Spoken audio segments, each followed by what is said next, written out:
Unlimited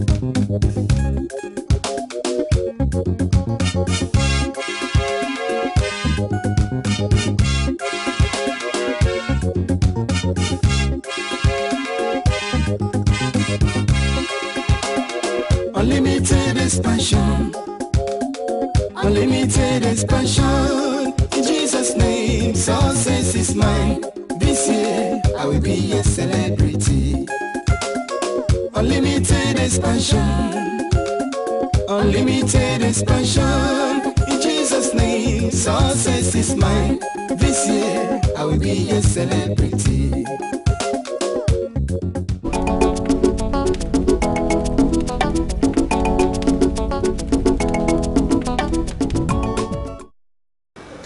Hello viewers and welcome to the IBO Media Show. This show is brought to you by the Igbo Heritage Award. IBO Media means Intelligent Broadcasting Online. And we're going to be talking about the Igbo culture in this show. Daalụ ndị na-ege ntị. Ekene m unu.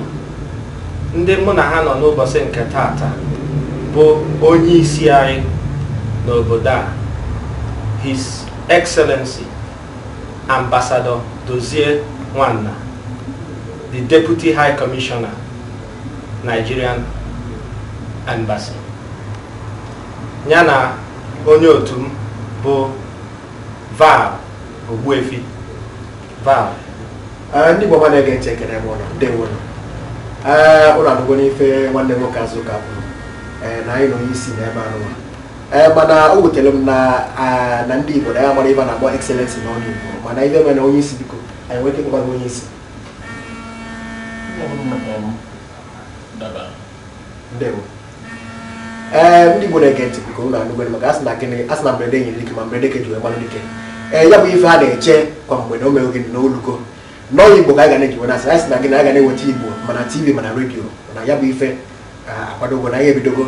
Anyị si ka anyị were onye isi na-ebido maka na ọnwa ya bụ onye isi anyị n'obodo anụnwa bụ Ambassador Dozie Nwanna. Anyị ekele ya. Biko na bidogoro na ka anyị wee jụrụ ya isi maka na ife anyị nwere iji erika. Onye isi, ife anyị chọkwanụ na ejụrụ n'ụbọchị nke taata bụ maka ọchịchị, maka na anyị enwela ịbụ onye anyị na-ene anya, onye gbagoro mbọ, onye rugoro ọrụ, onye afụrụ aka ọrụ ya, mere anyị ji agbakwute gị ka ị kọwara anyị etu ọnọdụ ya ịnọ si wee dị n'ụbọchị nke taa. Ịma n'ọnọdụ nnọọ kịta ebe iche ọ bụrụ ọzọ otu ọ dị mgbe izi mbịa mgbe mụ na ụmụ ma ebido nwa bụ nwaanyị abụ m acting high commissioner ebe a.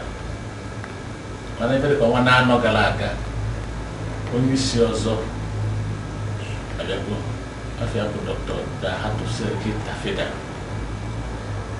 OFR. Dr. Tafida bụ high commissioner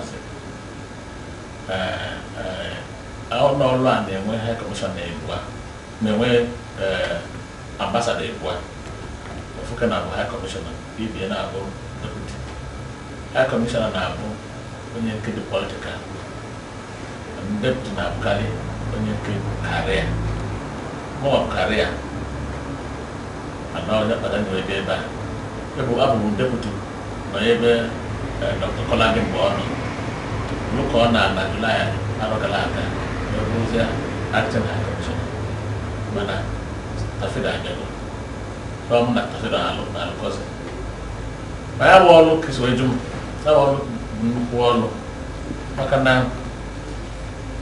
Nigeria n'ime UK abụrụ obere obodo anyị bụ ụka anyị na wee nọrọ n'obodo a anyị pụrụ obodo anyị adị anyị mma ndị ikwu na anyị dị maka anyị emepaso ndị anyị nọbeza mana anụ m na anyị lụrụ ndị mmadụ ịtọ na ọkara ụfọdụ na-achị na anyị dị ndị mmadụ ịnọ ịma ya bụ ịga m na ọnụọgụ anyị dị karịa ụfọdụ steeti dị na Nigeria mana ife ndị Naịjirịa obodo a ji wee dị iche bụ na ha bụ ndị gbanyesịrị agbanye ndị ma akwụkwọ nne ka ọkọtọ n'ime ba ndị bịa ịgụ akwụkwọ ntakwụ ya bụ akwụkwọ na ọzọ ebe a rụọ ọrụ so onye ọbụla na-arụ ọrụ ya bụ ịchịkọ ndị obodo a ma ejirife ozi na-akpachapụ aka n'anya maka ndị na-ejiri ozi bụ ndị mma ifere nne ndị ghọtara onwe ha ndị na-enyocha anyị na-amaghị ime mistake na nwoke wee mejọ apịa meka anyị so isi ụtọ a wee mee ebe ọrụ anyị bụ na ọrụ ahụ siri ike bifo ebido ofu ibe anyị na-akara ịjụ so ekwe echi bụ Satọde jee ezumike ozi a na-ezuike n'ọrụ a naanị Satọde ka a ga-alụde ludo anya ọzụzụ maka na a ga-ejesi ụmụ mmiri iche iche ọ ka ọrụ usoro dị ọ kara ịsa anyị ọsọ na ibu ụzọ wee kọwa onwe gị maka na anyị akọwasaghị onye anyị mana anyị kara maka ndị Igbo na-ene anyị ga-asị gịnị kedịkwana onye bụ ife a na ọkọwasịrị onwe ịkọwagoro onwe gị na ịbụ Deputy High Commissioner na enwere ife ọzọ ị ga-achọ ka ndị Igbo mara maka ndị Igbo maka mbụ nwaafọ Igbo ọfụma ọfụma kpọmkwem ama onye Ọka na Anambra steeti ọwa mbụ onye mba anọ Imo steeti so ezumezu na so onye Igbo ọrụ Igbo ka m na-arụ weludie na-arị n'ọkwa weluluo ịbụ ambasadọ na South Africa ka m nọ ewee kpọọ m sị na m agụgụla ambasadọ ewee si South Africa wee kwụsịrị m ebe a arọ gara aga ife ọzọkwa bụ na mbụ ọfisa of the order of the Niger ọkwa prezidenti gara aga bụ Obasanjo nye na 2001 second nwere ike ịkọwa maka onwe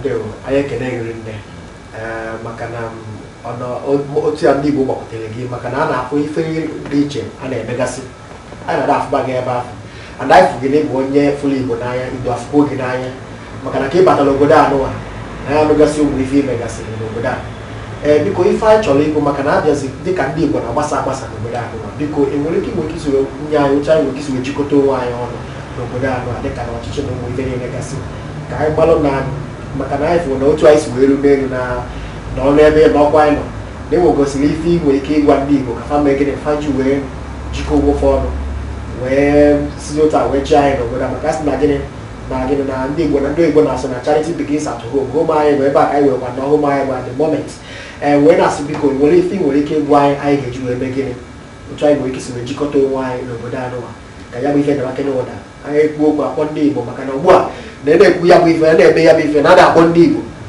Igbo ada apụtarị nne na ụmụ ife biko achọrọ m ka ịkọwatakana anyị otu anyị nwere ike si wee jide onwe anyị otu anyị nwere ike si wee mee ife ka a na-anụkarị na ife abụ ndị Igbo na-eme ife anụ ndị obodo ndị ọzọ mata ajụjụ jụrụ mmiri nne bụ nnukwu ajụjụ ọ bụkwa ajụjụ a ga na-aza mpụ maka na onye amadụ ebe mmiri na wee bido mmanụ ya mgbe mmiri mabara ya ọmama mgbe mmiri machara ndika ife na-eme Igbo n'oge anyị nọ siri ike maka na Igbo nke